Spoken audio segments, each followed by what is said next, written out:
Olá, estamos aqui em mais um Papo na Praça, no estande do Summit Cidades, no espaço criado pelo Colegiado das Entidades de Arquitetura e Urbanismo do CAL.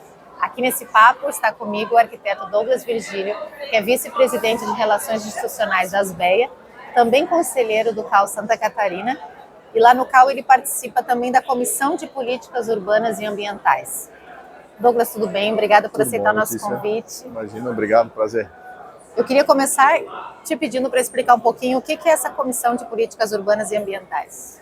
A CEPUA, ela trata de assuntos relacionados a tudo que permeia novas legislações, plano diretor. Somos nós que recebemos os convites das prefeituras para que arquitetos ocupem cadeiras na discussão de plano diretor participativos, né? Então os arquitetos eles se cadastram no site do CAL, cada um no município do seu interesse. Nós recebemos os currículos, né, aprovamos e discutimos, né, qual é o currículo mais interessante e encaminhamos para as prefeituras. Então nós também fazemos parte de alguns planos diretores. Eu por exemplo, participo de uma cadeira em Santo Amaro da Imperatriz e também em São José. Ótimo, então esse é o canal aí para os gestores municipais buscarem esses profissionais? Exato. E que tipo de discussão está atualmente acontecendo na comissão?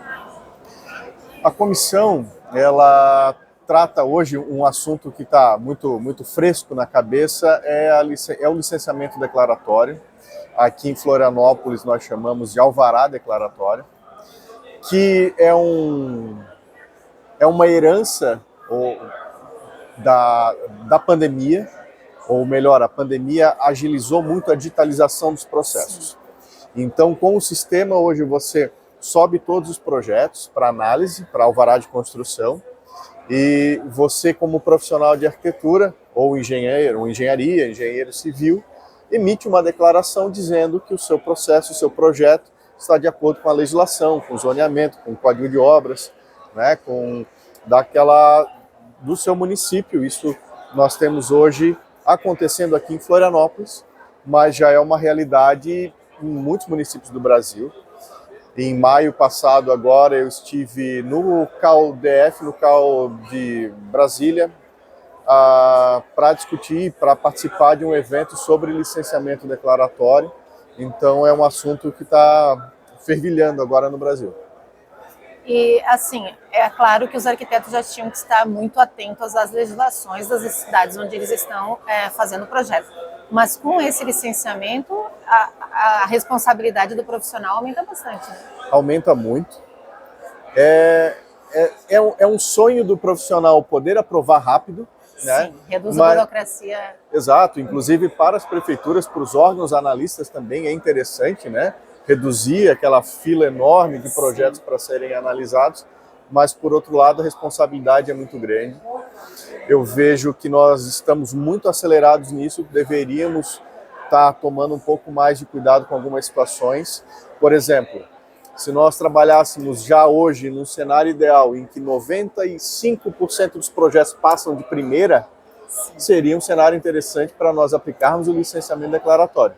Agora, num cenário em que pouquíssimos projetos aprovam de primeira, ou seja, nós temos ainda muito problema com a legislação, com a burocracia, com o entendimento do profissional que está desenvolvendo também, nós não podemos simplesmente do dia para a noite dizer, olha, agora tudo é licenciamento declaratório, porque nós estaremos deixando de trabalhar preventivamente, ou seja, analisando o projeto, né, no órgão competente, seja ele prefeitura, SMDU, ou vigilância sanitária ou corpo de bombeiros, para nós trabalharmos depois corretivamente, né? Ou seja, denunciar o profissional para o conselho, denunciar por falta de por ter ocupado uma extrema, por ter excedido os índices construtivos, por não ter respeitado a acessibilidade, denunciar para o Ministério Público. Quem é que paga essa conta depois de uma eventual demolição de parte de uma casa, por exemplo? Sim. É importante que se frise que o licenciamento declaratório é para residências apenas, né? Que é um projeto de baixa complexidade de legislação, né?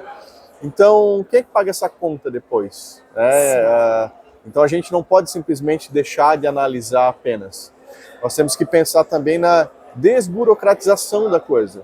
Sim. A legislação ela tem que ser mais simples, inclusive de ser acessada. Os municípios hoje não disponibilizam totalmente a legislação nos seus sites, né, para você livremente poder consultar. Ou melhor, né, em tempos de inteligência artificial, eu não consigo entrar num site e dizer, olha, essa casa, nesse CEP, eu quero fazer ela com 3 pavimentos, com afastamento de 3,5 metros, 1 metro.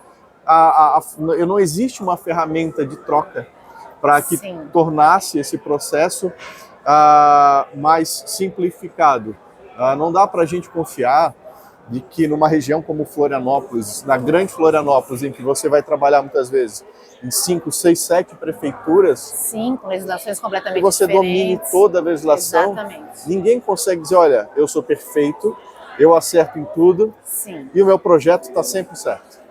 Então, as prefeituras que implementam, o ideal seria melhorar esse canal de comunicação, tanto de disponibilizar essas informações, como de repente, manter alguém lá para ser esse apoio para o profissional. Né? Perfeito. Eu acho que o nosso papel como CEAL, como CAL, como ASBEA, como IAB, como SASC, é sempre requisitar, né, reclamar uma contrapartida do órgão analista.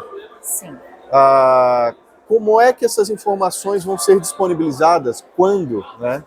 Vamos lembrar do seguinte, quando a gente vai viajar, pegar o avião, antes de entrar no avião você tem uma caixinha de papelão que eles encaixam na tua malinha de mão.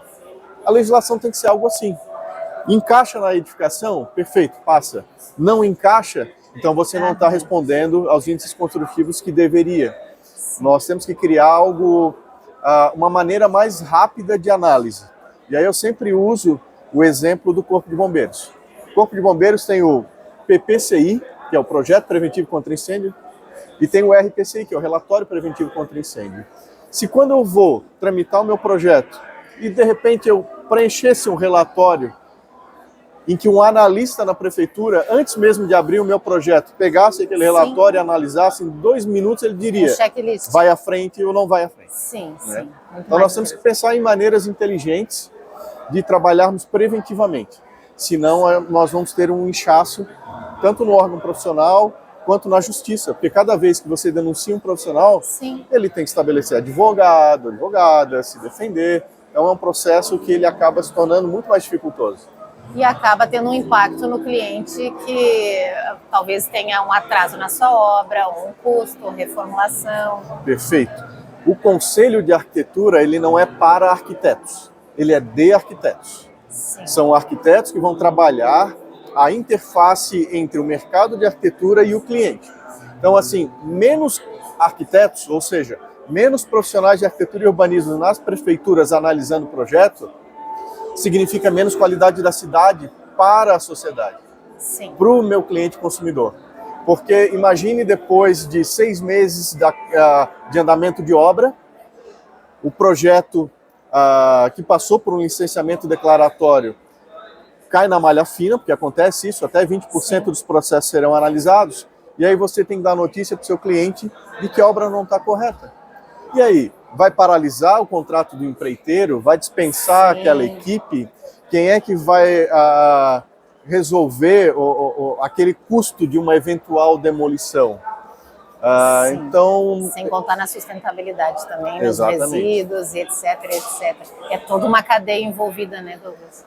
A análise... Depois o arquiteto não falta no mercado para ser contratado para melhorar essas equipes, né? E aí é que está, muitas vezes, a maneira que o arquiteto tem de apresentar para o seu cliente os contras daquela decisão que o cliente quer, que o cliente vem com o seu sonho pronto, né?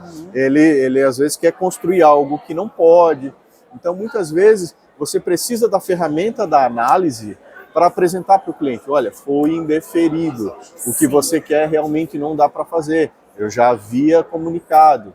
Então, pode ser que o arquiteto, principalmente o recém-formado, não tenha muitas vezes a voz de dizer, olha, não vou fechar o contrato com você, não dá para fazer por isso, por aquilo. Vai acabar aceitando e isso vai acabar criando um impacto muito grande lá na frente. Sim. Muito obrigada, Douglas, pelos esclarecimentos. Eu acho que aqui fica a dica, então, até para os gestores municipais buscarem a comissão para se informar um pouco melhor e ver como melhorar e agilizar esses processos. O CAL está à disposição. Obrigado, Letícia.